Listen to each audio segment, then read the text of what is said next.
In the ancient cradle of civilization, where the Tigris and Euphrates wove life into the desert sands, there rose a city unlike any other, Uruk. Its towering ziggurats seemed to pierce the heavens. Its colossal walls stood as defiant sentinels against the ravages of time, and its people flourished, basking in the glow of progress and ingenuity. To the outside world, Uruk was a beacon of human achievement, a testament to the boundless potential of civilization. But beneath the golden veneer, a darker truth lay hidden. This was no ordinary city, and its tale was no mere legend. Whispers carried through time, etched into clay tablets, tell of a king who was both savior and oppressor, hero and tyrant. The epic trials of Gilgamesh, the story of a king whose name would echo through eternity. But the truth buried beneath the myth begins not with gods or men, but with the Anunnaki. The Anunnaki, revered as gods by the Sumerians, were not divine, but visitors from the stars. Two opposing forces, the Guardians and the Eroders, shaped the destiny of Earth. The Guardians, protectors of balance and life, entrusted their most sacred artifact, the Ankai core, to humanity, embedding it at the heart of Uruk, a source of infinite energy and knowledge. The core became a beacon of hope, radiating the Guardians' promise to nurture Earth's potential. But where the Guardians brought harmony, the Eroders sought chaos. Agents of decay and destruction, the Eroders fed on fear, manipulating the fractures of pride and arrogance to sow despair. Their supreme leader, Nergal, cast a shadow over countless worlds, his insatiable hunger for the cosmic orb threatening all creation. In Uruk, the Guardians placed their trust in one of their own, Ninsun, the radiant guardian of wisdom. Tasked with protecting the Ankai core and guiding humanity's rise, Ninsun's destiny became entwined with the city and its people.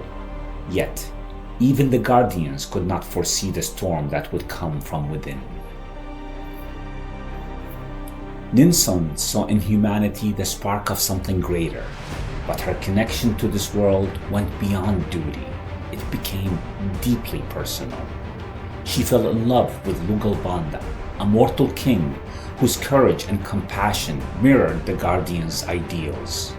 Together, they forged a bond that united the divine and the human. Their union gave rise to Gilgamesh, a child born 2/3 divine and 1/3 mortal. He was meant to bridge the gap between the Guardians and humanity, to lead with wisdom and strength. But destiny is never simple. Power, unchecked, can become a storm. Gilgamesh, blessed by his Guardian heritage, was unlike any mortal. His strength was unmatched, his intellect sharp, and his stature awe-inspiring. Yet these gifts, instead of guiding him toward greatness, became the seeds of his downfall. He saw himself not as a shepherd of his people, but as their master. The legends of Gilgamesh spread far and wide.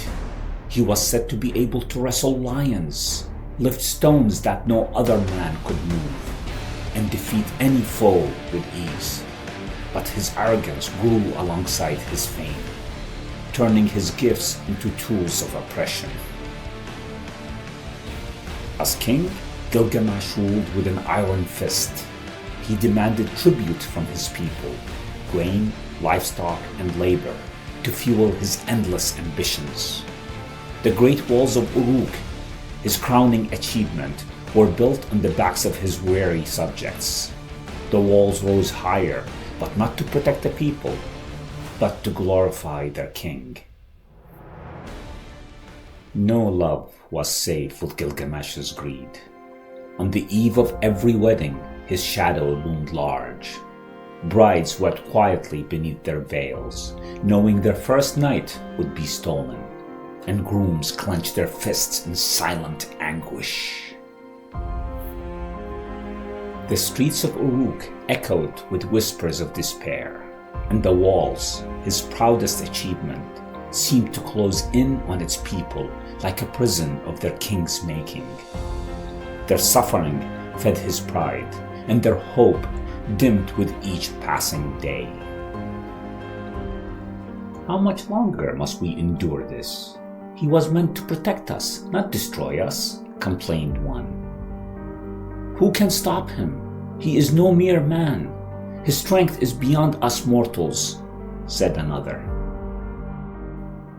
In the shadowed depths of the earth, where light dare not enter, Eresh Kigal's psionic tendrils twisted through the ether, reaching towards Uruk. She did not merely observe. Her whispers of despair seeped into the heart of Gilgamesh's people, amplifying their fear and fueling his arrogance.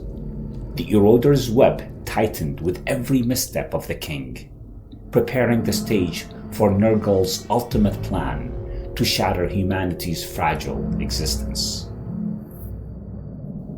Nergal, the supreme leader of the eroders, whose shadow stretches across the cosmos, waged an unceasing war against the Guardians. In his insatiable hunger for the cosmic orb, the divine key to life and creation, he reduced entire worlds to smoldering ruin, their skies darkened and their people silenced. His wrath was a force beyond comprehension, a harbinger of annihilation. On Earth, the unchecked arrogance of Gilgamesh cracked the door open to chaos, allowing Nergal's influence to seep into the fragile balance of the mortal realm, threatening to plunge it into despair.